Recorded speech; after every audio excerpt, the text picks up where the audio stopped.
Sobrang agresibo ang team ni Terdy Ravenna sa Europe na BC Dubai. Gagastos ng abot mahigit 1 bilyong piso makakuha lang ang kampyonato sa EuroLeague. At Terdy Ravenna puspusan na ang paghahanda para sa another Europe stint nito. Yan ang ating mga pag-uusapan para sa video natin na ito.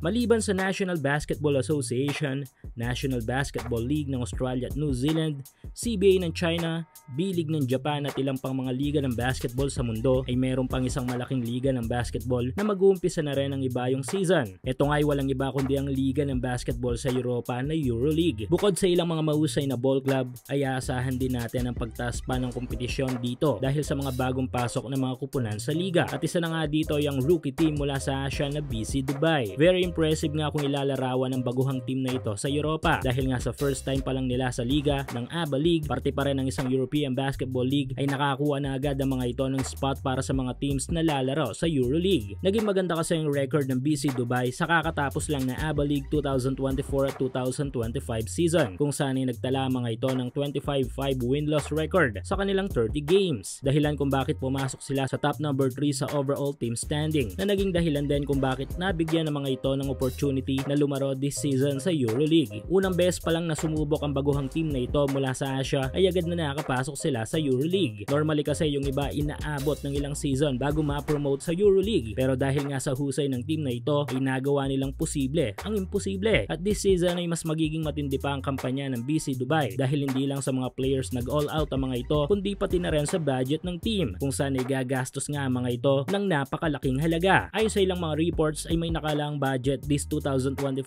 at 2026 season EuroLeague ang BC Dubai ng 16 million euros o kung i-convert natin sa peso base sa palitan ngayon ay aabot ng 1 billion and 62 million pesos. Grabe, hindi ba? Sa bagay hindi na nakapagtataka yan dahil nga isang Dubai sa mayamang lugar hindi lang sa Asia o Middle East kundi sa buong mundo na rin. At ang bagay na magkukonekta sa ating mga Pinoy upang suportahan ng team na ito ay ang pagkakasama sa kanilang team ng ating kababayan na si Terdy Ravenna. Yes, ni-retain ng BC Dubai ang serbisyo ni Terdy para sa 2025 at 2026 EuroLeague season kung saan ay do medyo tagilid ang mga figures nito last season sa ABA League ng Dubai ay nanatili ang serbisyo ni kabayan sa Dubai team. Tila ba may magandang plano ang team ng Dubai kay Terdy? Mahusay kung sa mahusay na player si Terdy Ravenna at marahil isa sa malaking dahilan o factor kung bakit napakababa ng mga na-produce nitong mga figures last season ay ang kadahilan ng wala itong disenteng mga minuto sa laro at wala ring play na nakadesenyo para sa kanya. Anyway, asahan natin this upcoming season ay baka may pagbabago nga sa mga minuto ni Terdy sa Dubai. Pero though walang sure minutes si kabayan sa Dubai ay ngayon pa lang ay puspusan na ang pag-iensayo ni Terdy.